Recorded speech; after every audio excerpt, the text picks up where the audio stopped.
Roberto Renegra Ospino, estudiante de la Universidad del Atlántico de primer semestre de Historia. Esta es Introducción a la Historia, esta actividad del video de Enrique Ayala y de Bárbara Díaz. Entonces, comencemos.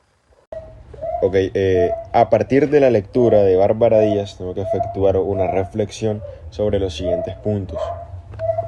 El primero, ¿qué importancia da la autora a la búsqueda de la verdad por parte del historiador y cuáles son los límites que éste tiene al momento de pretender comprender los hechos del pasado? Primero que todo, esta pregunta me causó mucha intriga y cuando estaba leyendo me enfoqué básicamente en eso. Entonces la autora Bárbara Díaz nos dice más que todo que buscar la verdad es una tarea muy importante para el historiador. Pero la gente quiere saber exactamente lo que pasó, eso lo dice en la lectura. Quiere saber exactamente lo que pasó de verdad. No simplemente escuchar una historia por su portada y ese tipo de cosas, una historia bonita. No, quiere saber la verdad. Pero el historiador tiene límites, porque el pasado ya pasó. Es más, en la lectura dice que el pasado como tal no existe. Entonces, el pasado ya pasó y no se puede ver tal como fue, porque el pasado nos deja huellas. Entonces quedan las huellas. ¿Qué son las huellas? Las huellas pueden ser los restos, las fotos, los recuerdos y ese tipo de cosas. Pero estas huellas el historiador las tiene que interpretar. Tiene que interpretar todas estas huellas o pistas para contar lo que pasó de una mejor manera. De una manera que se vea mejor. Lo mejor posible tiene que contar esto interpretando todas estas huellas. B. ¿Cuáles son los desafíos que afronta el historiador al momento de buscar la verdad histórica en su trabajo de investigación? Bueno, el historiador tiene varios desafíos, primero que todo. Uno de ellos es que el historiador no se tiene que dejar llevar por sus ideas, por sus emociones. Otro es que el historiador tiene que investigar bien, tiene que usar buenas fuentes, tiene que comprobar todo, tiene que tener buenas fuentes, buenas ideas, comprobar todo, que todo esté aprobado académicamente, por así decirlo, de una fuente confiable.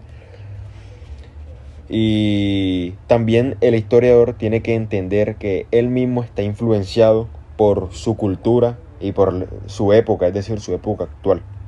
Algo muy importante que se debe tener en cuenta, y lo dice en el libro, es que el historiador tiene que ser una persona empática, tiene que tener empatía, es decir, tratar de ponerse en los lugares o en los zapatos de las personas del pasado para así poder entenderlas mejor. C. ¿Qué entiendes tú de la afirmación "la verdad es sinfónica"? Esto me llamó mucho la atención. Para mí, la verdad sinfónica quiere decir que la verdad tiene muchas voces. Y un ejemplo es que así como una orquesta tiene muchos instrumentos juntos, es decir, suenan a la vez, pasa lo mismo con la historia. En la historia hay muchas formas de ver un mismo hecho. Todas estas voces pueden aportar algo. Entonces, juntas, todas estas voces nos van a ayudar a entender mejor lo que pasó. No hay una sola voz cerrada, no se centra en ninguna sola voz en específico, sino que muchas partes forman el todo de la historia como tal. No sé si me hice entender. Pero básicamente es eso, que la historia tiene muchas voces. D. De los planteamientos de la autora, escoge el que más te llamó la atención y efectúa una reflexión, la cual debes culminar con una pregunta que te genere la lectura. Bueno, lo que más realmente a mí me llamó la atención de esta lectura de Bárbara Díaz es cuando habla sobre que la historia se debe adherir al pensamiento del historiador, así como a la pala de un jardinero se le adhiere la tierra. Ese es un ejemplo que ella colocó, eso me llamó mucho la atención. Pero realmente me llamó la atención básicamente es cuando Bárbara Díaz dice que el historiador debe ser una persona empática, debe tener empatía, tratar de entender cómo pensaban las personas del pasado. No se trata simplemente de la historia de estudiar un libro en específico, ni de leer, ni nada de estas cosas. sino de comprender a los seres humanos que vivieron de una forma muy distinta, muy diferente a la forma de vida que hay hoy en día, a la forma de vida actual. Entonces eso me hizo pensar lo difícil que debe ser juzgar con los ojos de hoy. Entonces la pregunta que yo me realicé con esta lectura, con esta parte que habla de la empatía, es: ¿podemos realmente entender a las personas del pasado? Bueno, segunda actividad. A partir de la lectura de Enrique Ayala, Historia y Tiempo, cuéntanos qué entiendes de las siguientes afirmaciones. A. Nuestro tiempo es el de los seres humanos organizados en sociedades. Desde mi punto de vista, desde mi perspectiva, esto quiere decir más que todo que el tiempo que se estudia en la historia no es el tiempo del reloj ni el tiempo del calendario, por así decirlo, sino el tiempo cómo vivimos con personas en grupo, cómo vivimos como personas en grupo, ¿sí me voy a entender? Es decir, el tiempo de cómo vivimos juntos, trabajamos, tiempo de cómo hacemos cosas nuevas, cómo inventamos cosas, cómo cambiamos, cómo crecemos y cómo aprendemos como la sociedad que somos. Enunciado B es: la historia puede ser entendida como un proceso continuo de interacción entre el historiador y sus hechos, un diálogo sin fin entre el presente y el pasado. ¿Qué significa esto? Muy interesante este enunciado, pero para mí, desde mi punto de vista, esto significa que la historia es como una conversación entre el historiador y los hechos que ya pasaron.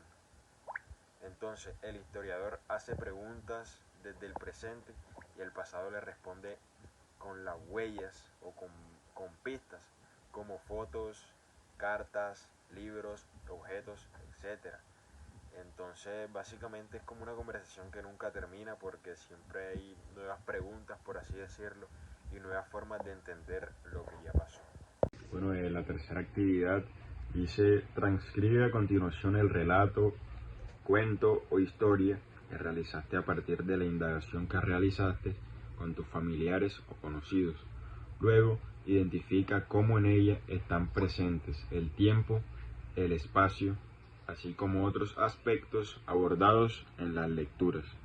Bueno, el relato, cuento y historia del que voy a hablar hoy me lo contó mi papá hace pocos días, la cual es que él me hablaba sobre la historia que pasó en la Universidad Libre. Y entonces se supone que en la Universidad Libre a los indigentes, a las personas de la calle, pues los engañaban para que entraran a la universidad con una excusa barata, como que no, hay cosas que reciclar, hay plástico y ese tipo de cosas, para que cuando ellos entraran fueran golpeados y fueran asesinados. Entonces, todos estos cuerpos de todas estas personas indigentes de la calle las utilizaban para hacer las prácticas de los estudiantes de medicina, las prácticas de anatomía y todo esto. Entonces, eso fue en 1992 y desde que eso se dio cuenta, pues la universidad tuvo que dar muchas explicaciones y pues fue algo que dejó en shock a Barranquilla. Entonces, el espacio fue en la Universidad del Atlántico de Barranquilla, un espacio educativo que se volvió escenario de una tragedia. El tiempo histórico es que el hecho ocurrió en 1992, en un momento reciente de nuestra historia, como dice Enrique Ayala. La historia no solo se trata del pasado lejano, sino también de hechos recientes que forman parte del tiempo vivido por personas en la sociedad.